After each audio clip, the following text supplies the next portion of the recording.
isang binata na nakapatay ng isang lalaki sa kapanahunan ni Umar ibn Khattab radiyallahu an. Sa kapanahunan ni Umar ibn Khattab, may dalawang magkapatid na lalaki na hila-hila ang isang binata upang dalhin sa loob ng bahay ng hukuman. Nang makita ito ni Umar ibn Khattab radiyallahu an, siya ay nagtanong kung ano ito, kung ano ang ibig sabihin nito, kung bakit nila bit-bit ang isang binata upang dalhin sa loob ng Sharia court, sa loob ng bahay ng hukuman. Sabi ni Umar ibn Khattab, ano ang ibig sabihin nito? Ano ang kasalanan ng binata na yan kung bakit niyo siya gustong dalhin sa akin? At ang sabi ng dalawang magkapatid sa kay Umar ibn Khattab, Ya Umar, ang binata na ito ay ang siyang pumatay sa aming ama. At nagtanong si Umar ibn Khattab sa bata na ito, sa binata na ito, kung totoo ba ito. At ang sagot ng binata, sabi niya, Ya Umar, ito ay totoo. Napatay ko ang kanilang ama, ngunit ito ay isang aksidente at hindi ko sinasadya. Mangyari, sabi ng binata, ang aking kamelyo ay aksidenteng naapakan niya ang isa sa mga pagmamayari ng kanilang ama. At sa oras na yun, ang ginawa ng kanilang ama ay kumuha ng isang bato at pinukpok sa mata ng aking kamelyo, na naging dahilan ng paghihinalo ng aking alaga. Sa oras na yun, sabi ng binata na ito, hindi ko matiis, hindi ko maatim na tingnan ang nangyayari sa aking kamelyo, sa aking alaga, na naging dahilan upang ako ay maging agresibo. Kaya ang nangyari, ang bato na yun na ginamit ng kanilang ama sa pagpukpok ng mata ng aking kamelyo ay pinulot ko at ibinato ko ito sa kanya uli. Tinamaan ko ang kanilang ama sa ulo na naging dahilan ng kanyang kamatayan.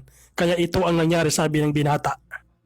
Tinanong ni Umar ibn Khattab radiyallahu an ang dalawang magkapatid na ito. Dahil sa aksidente ang pagkapatay sa kanilang ama ng binata na ito, nagtanong siya kung mapapatawad ba ng dalawang magkapatid na ito ang binata na ito. Sabi niya, mapapatawad niyo ba ang binata na ito dahil ang nangyari ay aksidente lamang, hindi niya sinasadya. At ang sagot ng dalawang magkapatid, sabi nila, hindi, Ya Umar. Gusto namin ng kisas. Gusto namin na dahil buhay ang kinuha ng binata na ito sa aking ama, sa aming ama, ay buhay rin ang kabayaran. Dahil sa sinabi ng Prophet sallallahu alaihi wasallam, la yahilu damu imra'in muslim yashhadu an la ilaha illallah wa anni rasulullah illa bi ihda thalathin. Al-awwalu at-tayyibu az-zani, wa-thani والنفس بالنفس والثالث والمارق من الدين الطارق الجماعة. Sabi ng Prophet sallallahu alaihi wasallam, hindi kailanman pinahihintulutan ng Islam ang kitilin ang buhay ng isang Muslim. Isang tao na sumasaksi na walang ibang Diyos maliban sa Allah at si Muhammad ay ang kanyang sugo at alipin, maliban na lamang sa tatlong cases. At isa na dito ang an-nafsu bin nafs. Kapag kabuhay ang iyong kinuha, kapag kabuhay ang iyong inutang, buhay din ang kabayaran. Ito ay ayon sa hadith na inulat ni Imam Muslim. Kaya ang nangyari, si Umar ibn Khattab ay tinanong ang binata na ito. Sabi niya, ikaw ay mapaparusahan ng ganito, kamatayan, kisas. At sabi ni Umar ibn Khattab, mayroon ka pa bang gustong gawin o hilingin bago namin isasagawa ito sa iyo? Tanong ni Umar ibn Khattab sa binata na ito. Sabi ng binata, mayroon. Dahil sabi niya, ang mga magulang namin ay patay na. At ang mayroon lang sa akin ngayon ay isang bunsong kapatid na aking inaalagaan. Mangyari, sabi niya, may naiwang kayamanan o pera ang aming tatay. At bago ako tuluyang mawala sa mundong ito, sabi ng binata, gusto kong hanapin ito upang siguraduhin na makukuha ng aking kapatid bago ko siya iwanan dito sa mundong ibabaw na ito. Kaya hinihiling ko sa iyo, Ya Umar, sabi ng binata, na bigyan mo ako ng kahit 3 araw lamang upang hanapin ang kayamanan na yun o pera na yun na naitago ng aming ama sa isang nakatagong lugar, upang siguraduhin na maiiwan ko sa aking kapatid bago ako lumisan. At si Umar ibn Khattab ay nag-iisip, nangangamba na baka, sabi niya, ang batang ito ay gumagawa lang ng kwento, nagdadrama. Sabi ni Omar, sinong bunso? Anong tatay? Anong kapatid? Sinong namatay na ama, magulang? Sabi ng binata, ya Omar, magtiwala ka lang sa akin. Sabi ni Omar ibn Khattab, oo, nagtitiwala ako sa iyo. Pero bago ang lahat, kinakailangan mo ng isang tagapamagitan. Isang garantor na ikaw talaga ay babalik o susulpot bago pa man matapos ang 3 araw na ito na iyong hinihiling. Kapag sinabi natin garantor, ibig sabihin siya ang mananagot kapag hindi bumalik o sumulpot ang binata na ito. Siya ang mapapatawa ng parusa na dapat sana doon ipapataw sa tao na yun ang kanyang inaranturan. Kaya ang bata na ito ay humihingi ng tulong sa loob ng bahay ng hukuman. Tumitingin siya sa maraming tao. Sabi niya, tulungan niyo ako. Sino ba ang gustong mag-garantor sa akin sa loob ng 3 araw lamang? Inshallah, sabi niya, ay babalik ako. At lahat ng kanyang tinitingnan ay nakatingin sa iba. Lumilingon sa iba. Yung iba nakayuko. Maliban na lamang sa isang lalaki na nakaupo sa pinakahulihan, pinakalikuran, at itinaas niya ang kanyang kamay. Sabi niya, ako ang mag-garantor para sa binata na ito. At nung tingnan nila kung sinong tao na yon na itinaas ang kanyang kamay sa pinakalikurang bahagi ng mga tao, ito ay walang iba kundi si Abu Dharr al-Ghifari radiyallahu an, na isa rin sa mga sahaba ng Propeta sallallahu alaihi wasallam. Isa siyang magiting na da'i, tagapagpalaganap ng Islam sa kapanahunan ni Umar ibn Khattab. Sabi ni Abu Dharr al-Ghifari, ako ang magkarantor para sa binata na ito. Sabi ni Umar ibn Khattab sa kay Abu Dharr al-Ghifari, ya Abu Dharr, idha lam yaud hadha as-sabi fasayatimu istibdalu ra'saka liyatimma qata'ah. Sabi ni Umar, ya Abu Dharr, kapag kasabi niya ang binata na ito ay hindi bumalik, hindi sumulpot, ikaw ang magiging kapalit nito sa pagtanggap ng parusa, sa pagputol ng iyong ulo. Sabi ni Abu Dharr, la mushkila, ana daminahu. Walang problema, sabi niya, ako ang magkagarantor sa kanya. Kaya ang binata na yun ay pinakawalan sa loob ng 3 araw upang hanapin ang kayamanan na sinasabi niya o tinutukoy niya na iniwan ng kanilang ama para sa kanyang kapatid. Sa unang araw, hindi pa nagpakita ang binata. Sa pangalawang araw, hindi pa rin siya sumusulpot. Hanggang sa dumating ang pangatlong araw, wala pa rin siya. Sumapit na ang Salatil Ashr at pinuntahan ng 2 magkapatid si Abu Dharr. Sabi nila, ya Abu Dharr, pangatlong araw na ngayon, halika na at pumunta na tayo sa bahay ng hukuman dahil ang bata na iyong ginaranturan ay hindi bumalik. Kaya ikaw ngayon ang tatanggap sa parusa na ipinataw sa binata na iyon na dapat siya ay tatanggap. Ikaw ang mapapatay ngayon. Ikaw ang paparusahan. Sabi ni Abu Dharr, sandali lang, sabi ni Abu Dharr. Oo, pangatlong araw na ngayon. Pero hindi pa natatapos ang pangatlong araw na ito. Ang pangatlong araw na ito, sabi ni Abu Dharr, ay matatapos pagsapit ng Salat al-Maghrib. Ilang minuto na lang at tatawag na ng adhan sa Maghrib. At si Abu Dharr naman ay papunta na sa loob ng Sharia Court sa bahay ng hukuman na kung saan nakaantabay ang maraming tao na naghihintay kung ano ba ang pwedeng mangyari. Kung ang bata ba na ito ay bumalik pa o sumulpot pa, at kung ano ang mangyayari sa kay Abu Dharr. Marami siyang naririnig na sabi-sabi ng mga tao kung bakit siya nagtiwala sa isang binata na yun na hindi naman mapagkakatiwalaan. Bakit niya sinakripisyo ang kanyang buhay sa pag-aalay, pagkagarantor para sa binata na yun na hindi mapagkatiwalaan. Segundo na lang doon at mag-aadhan na ng Salatul Maghrib. At ang binata na yun ay biglang bumalik. Biglang sumulpot at dali-dali siyang dumating at pumasok doon sa bahay ng hukuman, na kung saan sa oras na yun, pinapataw na sa kay Abu Dharr ang hatol na kamatayan na dapat sa kanya ipapataw. Nagulat si Umar ibn Khattab at nagtanong. Tinanong ni Umar radiyallahu anhu ang binata na yun. Sabi niya, bakit ka pa bumalik? Hindi naman ako nagpadala ng espiya para sundan ka. Hindi ko naman inalam kung saan ka talaga naroroon ngayon. Hindi ako nagpadala ng sinumang tao upang sundan ka, upang ipahanap ka. Ano ang dahilan mo, sabi ni Umar ibn Khattab sa binata na yun, at nagbalik ka pa? Kung saan, ligtas ka na, safe ka na. Qal, at ang sinabi ng binata na ito, La uridu li ahadin ay yakula, innal muslima yakulu kalimatan walam yafi biha. Ito ang sagot ng binata sa kay Umar ibn Khattab. Sabi niya, hindi ko gusto na sabihin ng marami, sabihin ng sino man sa atin, na ang isang Muslim ay nagsasalita ng isang salita na hindi naman tinutupad. Ayaw kong masaksihan ng maraming tao, sabi niya, na nagbibitiw ang isang Muslim na salita sa kabila nito ay hindi naman niya tutuparin. Kaya ito, sabi ng binata, ang dahilan kung bakit ako bumalik, upang ipakita sa marami na ang isang Muslim kapag nagbitiw ng salita, ito ay kanyang tutuparin. Subhanallah, nakakamangha. Si Umar ibn Khattab ay pinuntahan naman si Abu Dhar at tinanong. Sabi niya, Ya Abu Dhar, ano ba ang pinakadahilan mo kung bakit mo sinakripisyo sa pagkarantor ang iyong buhay para sa binata na ito? Ano ang iyong dahilan?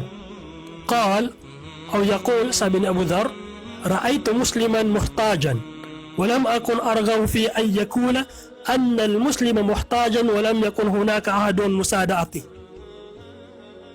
Sabi ni Abu Dhar, nakita ko, sabi niya, ang isang Muslim na nangangailangan ng tulong. At ayaw kong masabi nino man, ayaw kong masaksihan ng kahit na sino man, na ang isang Muslim na nangangailangan ng tulong ay hindi man lang matulungan ng kanyang kapwa Muslim.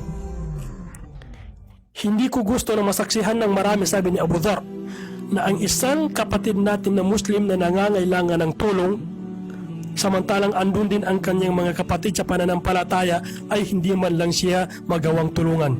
Lidhalika rafa'tu yadi liakuna damina.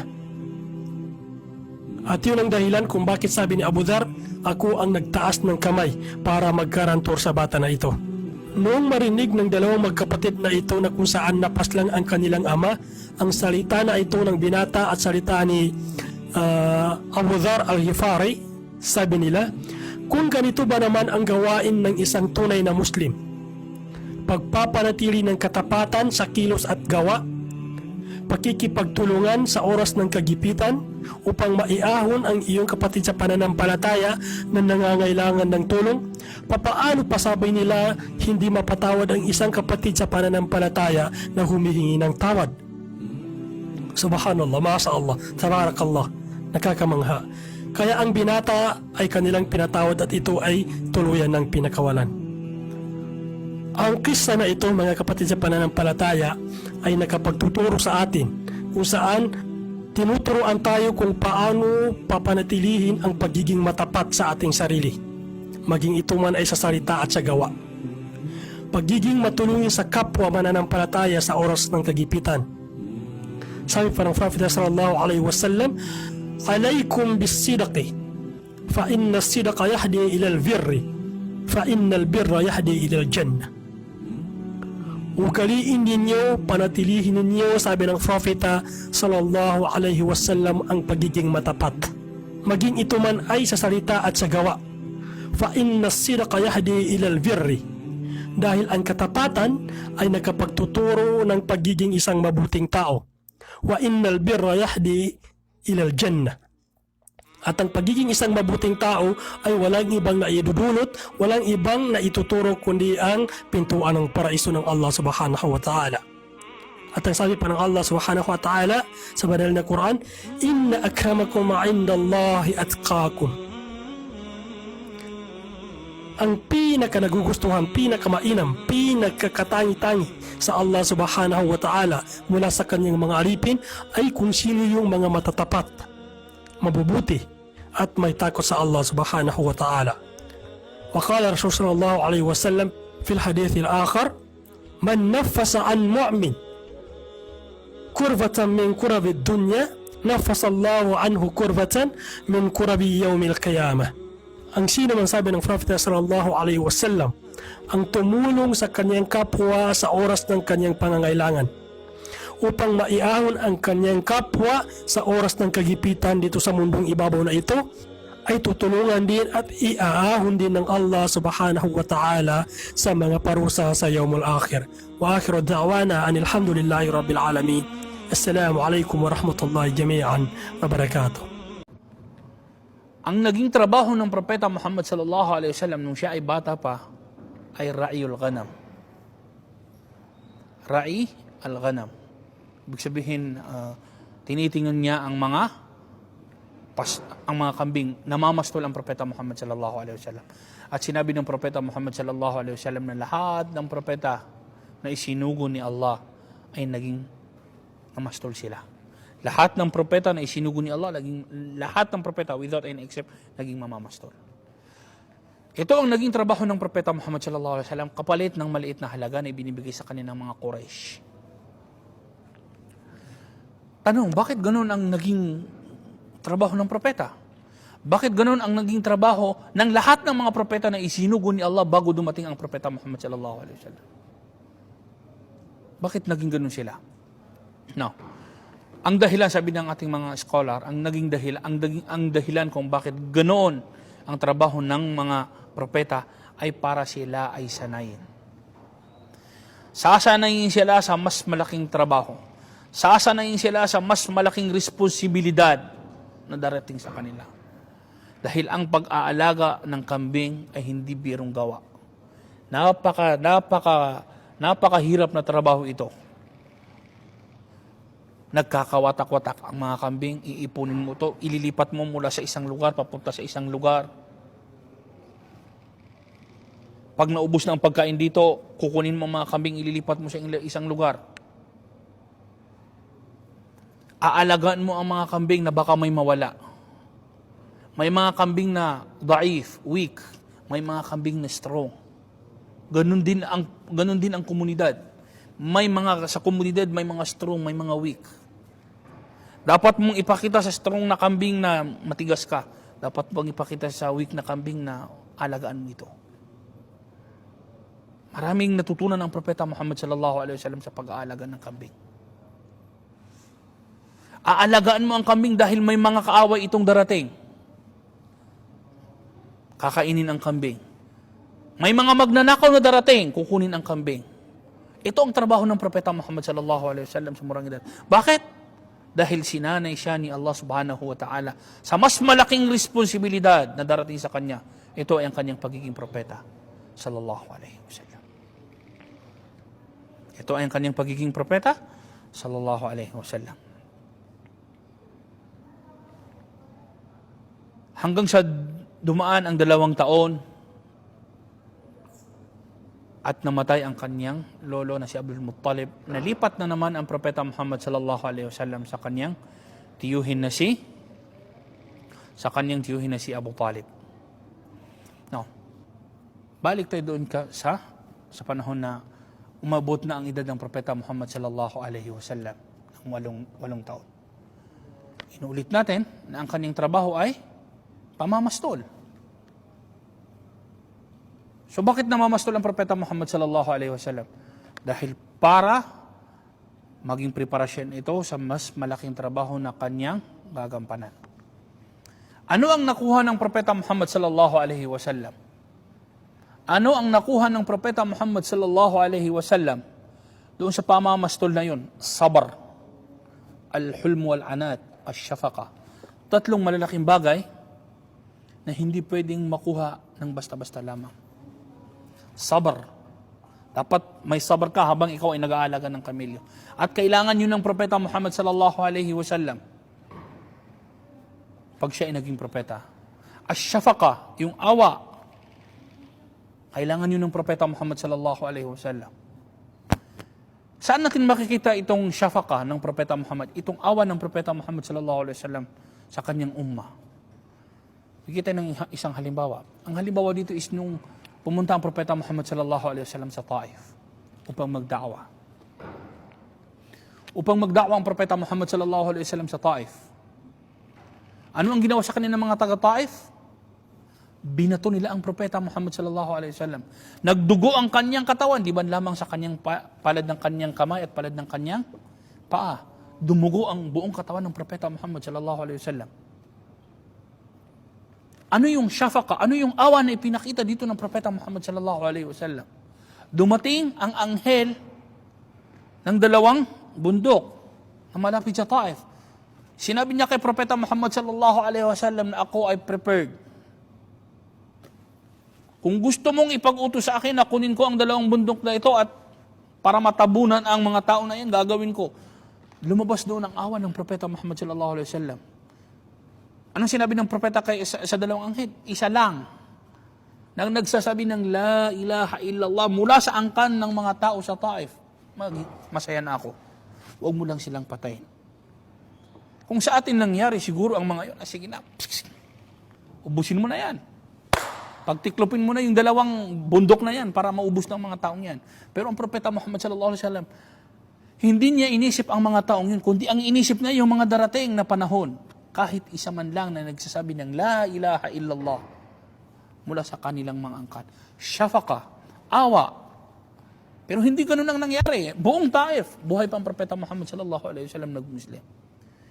Kung ipinag-utos kaya ng propeta Muhammad sallallahu alaihi wasallam na pagtiklupin ang dalawang malalaking bundok na yun, wala nang nagsasabi ng la ilaha illallah sa Taif. Pero yung awa na natutunan ng propeta Muhammad sallallahu alaihi wasallam sa pag-aalaga ng hayop. Dito sa pag-aalaga ng mga, itong pamamastol ng Propeta Muhammad sallallahu alaihi wasallam, may makukuha tayong mga wisdom dito. Una,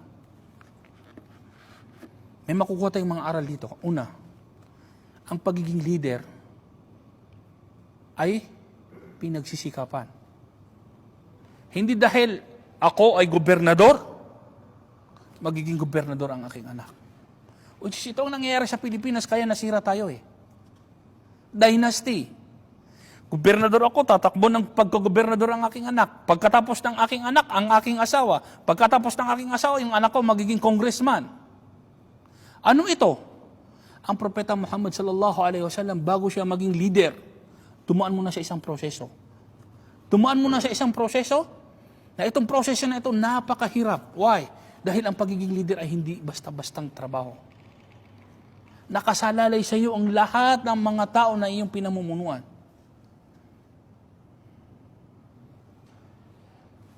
Subhanallah.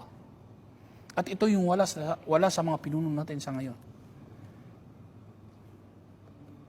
Ito yung wala sa ating mga pinuno sa ngayon na itinuturo ng Islam na dapat ang pinuno, bago maging pinuno, dadaan sa proseso. Pa-konti-konti. Kung ikaw ay isang militar, bago ka maging full star general o bago ka maging AFP, Chief of Staff, dadaan ka muna sa lieutenant. Tataas ka ng tataas hanggang sa mabut mo yun. Yun ang leader. Pero sa atin sa Pilipinas, hindi ganun ang nangyayari. Mayor ako, ang aking anak magiging mayor. Pagkatapos ng aking anak, babalik sa akin ang pagka-mayor. Pagkatapos ko, yung aking asawa. Subhanallah. Ito ay hindi Islam. Ang nakikita natin, nagiging wirath. Akin yan. Akin yung pagiging leader, akin yan. Dapat pinag-aaralan to. Dapat pinagsisikapan to. Okay? Ano ang sinabi ni Allah sa Quran regarding leadership? Inna khayra man ista'jarta al-qawiyyul amin. Ang pinakamagandang maging alipin na nagsisilbi sa taong bayan, qawiyyul amin, malakas at mapagkakatiwalaan. Inna khayra man ista'jarta al-qawiyyul amin. Ang pinakamagandang maging alipin ng mga tao, ibig sabihin siya ang mamamahala sa mga tao, al-qawi, malakas. Malakas ang kaniyang pananampalataya kay Allah. Ito ang pinakauna.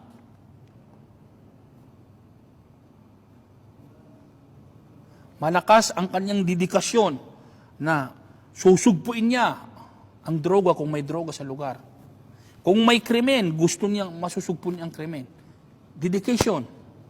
Amin, mapagkakatiwalaan. Dahil ang pera darating sa kanya ng milyon-milyon. Kung hindi mapagkakatiwalaan, pwedeng mabulag ng pera ang kanyang paningin. At hindi na niya makikita ang kanyang mga... At ito ang nangyayari sa atin sa Pilipinas. Allahul musta'an. Ito ang tinuturo ng Islam. Na doon pinadaan mo na ang Propeta Muhammad sallallahu alaihi wasallam sa isang proseso na dapat yung proseso na ito ay siyang magiging dahilan upang siya ay magiging magandang pinuno. Of course, dahil siya ay magiging propeta sallallahu alaihi wasallam. Okay. Hanggang sa dumating ang mga panahon na nung nag-aalaga na ang Propeta Muhammad sallallahu alaihi wasallam ng tupa at lumalaki na ang Propeta Muhammad sallallahu alaihi wasallam, naisipan ng kanyang tiyuhin na si Abu Talib na isama na lang ang Propeta Muhammad sallallahu alaihi wasallam sa isang paglalakbay. Ito-train na naman ng isa pang trabaho ang Propeta, business. Ito-train na dapat kang maging matutong businessman. Kinuha siya ng kanyang tiyuhin sa murang edad pa upang mamulat na ito pala ang mundo. May trade. Kaya kinuha siya ng kanyang tiyuhin upang dalhin siya Sham. Okay. At itong rehla na ito ay binanggit ni Allah sa Quran. Li'ilafi Quraysh, ilafihim rehlat ash-shita'i was-sayf. Okay? Itong rehla, itong paglalakbay na ito ay binanggit ni Allah sa Quran. Na minsan, sa Yemen pumupunta ang mga Quraysh at minsan naman sa Sham, or di kaya tinatawag natin yung Greater Syria, pumupunta ang mga Quraysh. Okay. So sa murang edad, kinuha siya ng kanyang tiyuhin upang itrain na naman sa isang trabaho. Subhanallah.